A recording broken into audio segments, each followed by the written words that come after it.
Welcome to the Weekly Neurology Deep Dive. This is produced by Amer Gavanini. Yes, welcome everyone. And before we get started, I just need to say clearly that this deep dive is strictly for educational purposes. Right. There is no commercial goal here whatsoever. It is only a summary of the data, so we strongly recommend that listeners go and read the full paper for themselves. Absolutely. You really have to read the source text to get the full picture. Yeah. So the paper we are looking at today is titled Data-Driven Fatigue Trajectories in Multiple Sclerosis and Their Predictors. This was by Cruciani and colleagues, and it was published in 2026. A really fascinating read. It is, but let's start with the bottom line. For the neurologists out there listening on their commute who maybe do not have time to listen to the full data right now, could you just give us the upfront practical summary? Sure, I can do that. So, in a prospective study of 225 patients with relapsing-remitting multiple sclerosis, they found that fatigue basically followed three distinct longitudinal trajectories. Okay. Those were improving, stable, and worsening. Right. Improving, stable, and worsening. Exactly. Yeah. And the strongest baseline predictors for that worsening fatigue trajectory were a smaller cervical spinal cord cross-sectional area on MRI and a lower proportion of disease duration spent on disease-modifying treatments. Well, that right there is a massive paradigm shift. It really is. Because, I mean, when a patient with multiple sclerosis reports debilitating cognitive fatigue, our routine clinical practice often directs our attention straight to the brain. Right. You immediately think of the brain. Yeah, we're specifically looking for cortical or deep gray matter pathology. But the data we are reviewing today proposes something totally different. Completely different structural focus, yeah? Right. This paper provides compelling evidence that the structural integrity of the cervical spinal cord is a primary driver. And not just for physical fatigue, which maybe makes intuitive sense, but for cognitive fatigue as well. Yes, cognitive fatigue, which is the really surprising part. Exactly. So to understand how the authors arrived at this conclusion and, well, how it changes prognostic modeling, we first really need to examine the specific patient population they studied and how the trial was designed. Right. So to start, the authors utilized the Point MS cohort. This is the Queen Square Multiple Sclerosis Center in London. Okay. And the study design was a prospective single-center cohort study. The inclusion criteria required adults formally diagnosed with relapsing-remitting multiple sclerosis, according to the 2017 McDonald's criteria. Standard inclusion there. Yeah, standard. But crucially, these patients were required to be initiating a new disease-modifying treatment within 3 months of their baseline visit. Oh, wow. Okay, so within 3 months. So this means we are observing a cohort that is undergoing active, modern pharmacological intervention. Exactly. Which is so important because it controls for the variable of untreated inflammatory relapses over the observation period. Right, because if they were unmedicated and having relapses left and right, the fatigue data would just be a mess. It would be entirely confounded by acute inflammation, yeah. So what about the imaging and the clinical assessment requirements? Because establishing precise assessment intervals is critical for evaluating subjective symptoms like fatigue, Yes, the assessment schedule was very strict to ensure high-quality longitudinal data. Yeah. The study required the availability of baseline brain and cervical spinal cord MRI. Both brain and cervical cord. Both, yes. And for the clinical outcomes, patients had to complete at least 3 modified fatigue impact scale assessments. Okay. So these clinical and MRI assessments took place at 3 specific time points: at baseline, at 6 months, and at 18 months. Got it. So baseline 6 and 18. Right, which provided an average follow-up period of between 1 and 2 years. Between 1 and 2 years. Okay, so examining the baseline demographic data gives us context for exactly which type of patient this applies to in our clinics. You mentioned 225 patients were enrolled. Right, 225 patients. Okay. Within that group, about 67% were female, Okay. and the average age of the cohort was about 39 years. So relatively young. Yes, and when evaluating physical disability, the cohort presented with very mild physical disability. They had an average expanded disability status scale score of about 2. About 2. Okay, so very mild. Very mild. And the median disease duration at the time of the baseline assessment was only 3 years. Wow, only 3 years. Yeah. I should also mention psychiatric comorbidities because they frequently confound fatigue assessments. Oh, absolutely. Depression and fatigue are so hard to untangle. Exactly.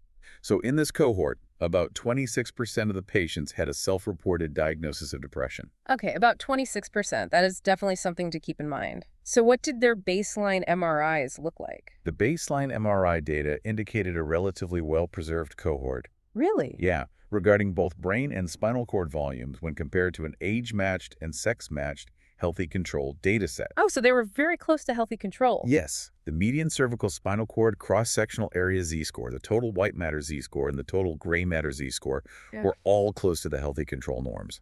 Interesting. The z-scores basically confirm that massive tissue loss or, end-stage atrophy had not yet occurred in the majority of this population. Okay, so let me just recap this because it's important. This cohort has a relatively short median disease duration of 3 years. They have mild physical disability with an expanded disability status scale score of about 2, and they have relatively preserved central nervous system volumes. That is the exact profile, yes. So in modern neurological practice, we need actionable prognostic data for early intervention. How do these specific baseline characteristics make the findings of this study more applicable to current early-stage clinical practice, especially when you compare it to older legacy cohorts? Well, modern multiple sclerosis management is entirely predicated on early and highly effective intervention. Right. Hit it hard and early. Exactly.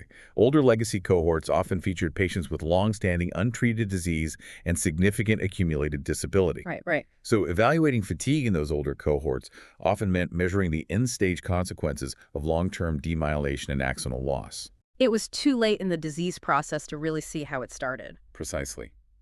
By focusing on a cohort with a short disease duration, minimal physical impairment, and intact tissue volumes, this data reflects the exact clinical profile of patients we see in today's newly diagnosed or early-stage clinics. That makes total sense. Yeah, understanding fatigue evolution in this specific population provides truly actionable prognostic information. It allows neurologists to identify who is at risk for worsening symptoms very early in the disease course, Before it's too late. well before profound physical disability becomes clinically apparent. Okay, so knowing the population was generally early in their disease course with well-preserved baseline MRIs, let's shift focus to the primary outcome of the paper, which is how patient fatigue behaved longitudinally over the study period. Because, subjective fatigue is notoriously difficult to quantify in a clinical setting. It is extremely difficult to pin down. But the primary metric they used to evaluate this symptom was the Modified Fatigue Impact Scale. Right, the Modified Fatigue Impact Scale. Yes. It is a structured, self-reported questionnaire comprising 21 items. Okay. And the scale purposely separates fatigue into 3 distinct subscales. There is a physical subscale, a cognitive subscale, and a psychosocial subscale. Oh, I see. So breaking it down into those 3 buckets. Exactly. By segmenting fatigue in this precise manner, the authors could evaluate if the physical execution of tasks, the cognitive maintenance of attention, and the psychosocial impact of the disease evolve along different longitudinal trajectories. That is a really smart way to design it. So to analyze these longitudinal changes without just relying on simple group averages, the authors applied growth mixture modeling to the assessment scores. Yes, growth mixture modeling. Now, for clinicians who do not routinely utilize advanced statistical modeling, can you just explain why this approach was chosen over a standard mean change analysis? Of course. So if the authors had simply averaged the Modified Fatigue Impact Scale scores across all 225 patients over 18 months, the mean score would likely appear entirely stable. Right, because the people improving cancel out the people worsening. Exactly. It completely masks any significant clinical changes occurring within subgroups. Growth mixture modeling is a data-driven statistical framework used to identify hidden subpopulations. Or latent classes, as they are called. Yes, latent classes within a larger group. It does not force the data into predefined clinical cutoffs.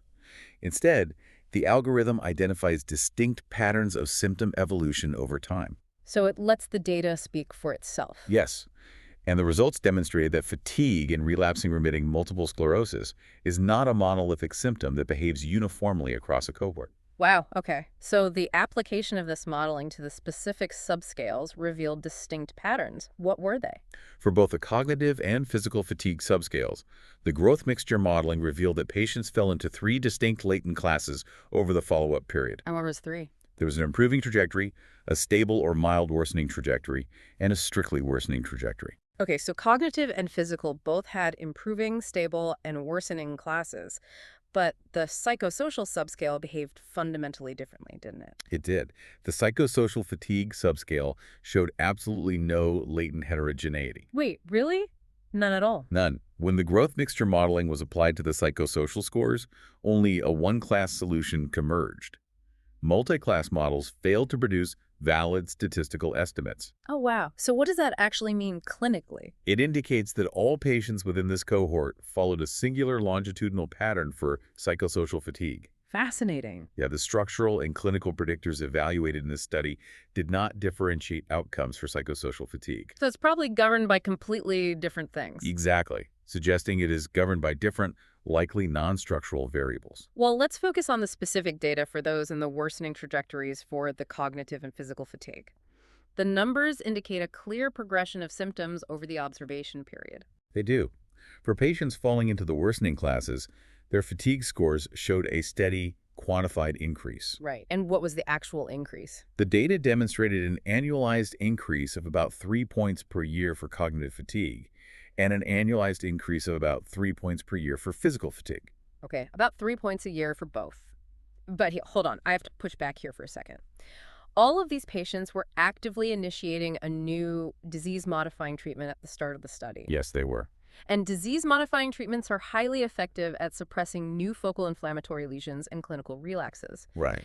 Therefore, we really need to clinically examine why a distinct subset of patients still demonstrated steadily worsening physical and cognitive fatigue trajectories over a short period of just 18 months. It is a critical question. Yeah. And this finding highlights a crucial dissociation in multiple sclerosis pathology between acute focal inflammation and chronic structural neurodegeneration. Okay, explain that dissociation. Disease-modifying treatments are exceptionally effective at controlling focal inflammatory activity.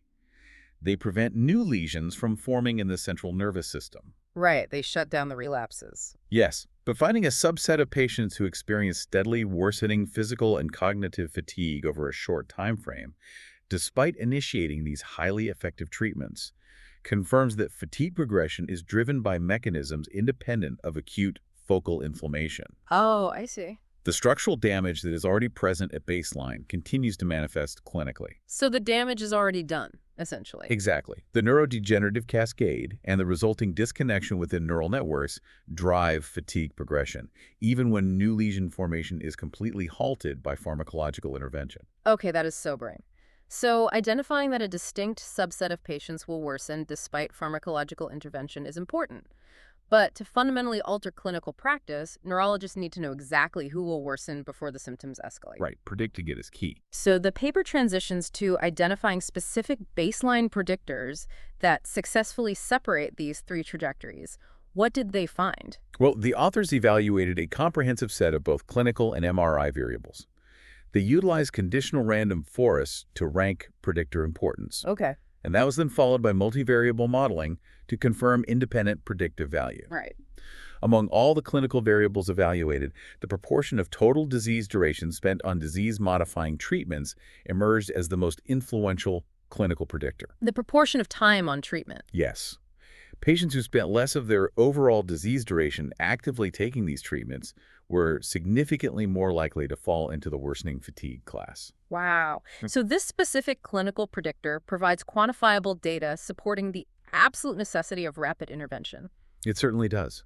The finding reinforces the neurological consensus that delays in initiating disease-modifying treatments have permanent long-term consequences for symptom trajectories. It really hammers that home. Yes. Even if the baseline MRI appears well-preserved and the expanded disability status scale score is low, leaving the central nervous system exposed to unsuppressed inflammation early in the disease course establishes a neurodegenerative trajectory. And that trajectory manifests later as worsening physical and cognitive fatigue. Exactly. Wow.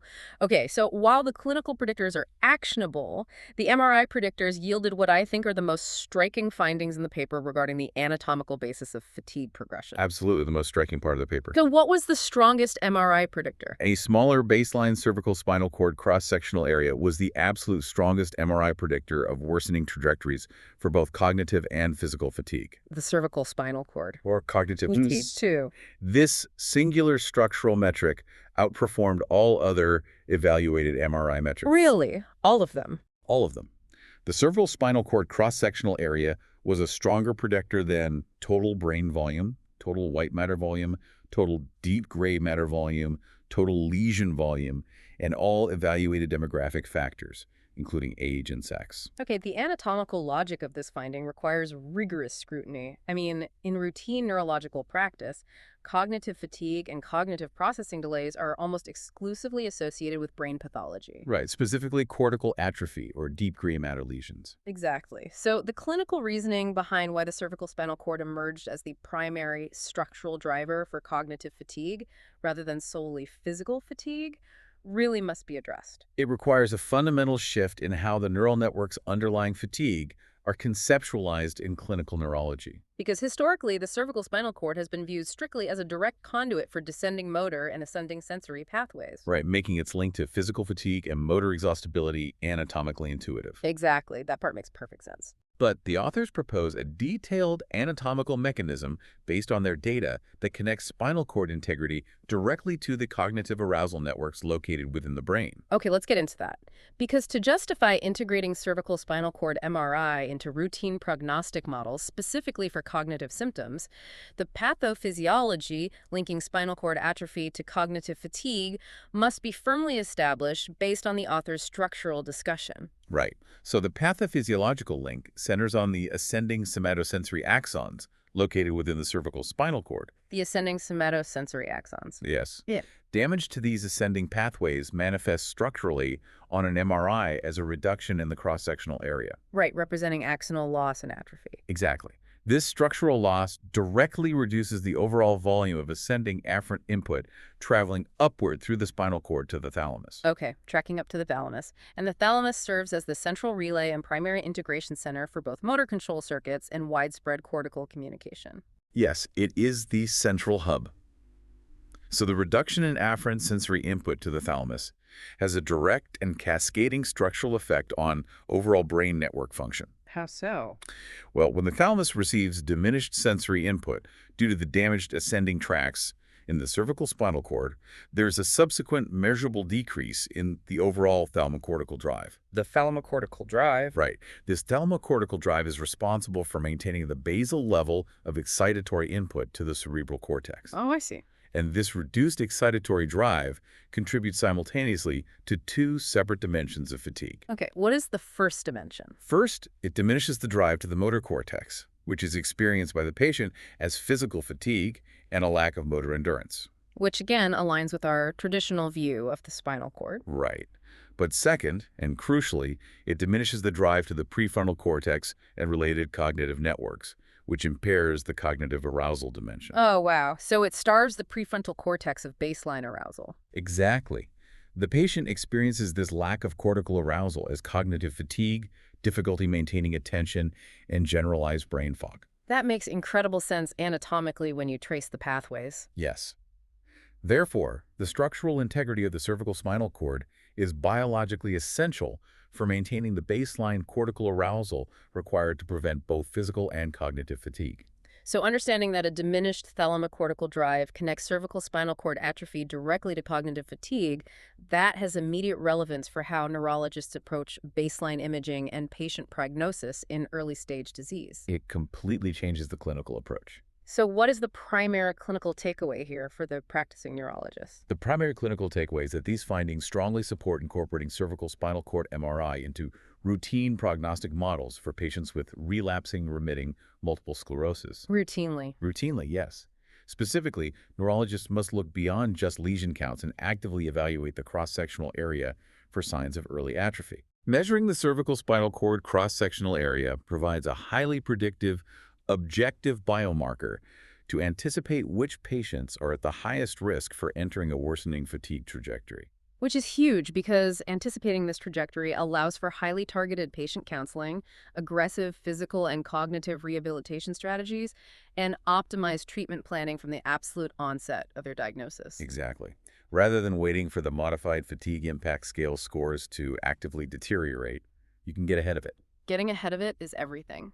Well, before concluding, we will repeat the practical summary of the data for clinicians who might be just tuning in or need a refresher. Yes, so to summarize the data, in a prospective study of 225 patients with relapsing-remitting multiple sclerosis, fatigue followed three distinct trajectories. Those were improving, stable, and worsening. Right. And the strongest baseline predictors for worsening fatigue were a smaller cervical spinal cord cross-sectional area and less time spent on disease-modifying treatments. Which gives us so much to think about in our day-to-day practice. If cervical spinal cord atrophy is indeed a primary structural driver of both physical and cognitive fatigue due to a diminished thalamocortical drive, we really have to ask ourselves something for the future of clinical trials. Should future therapeutic trials aim specifically at mitigating fatigue, explicitly target or measure spinal cord preservation as a primary endpoint, rather than relying strictly on total brain metrics? That is the big question going forward. It really is. Well, thank you all for joining us on this weekly neurology deep dive. Keep reading the data, and we will see you next time.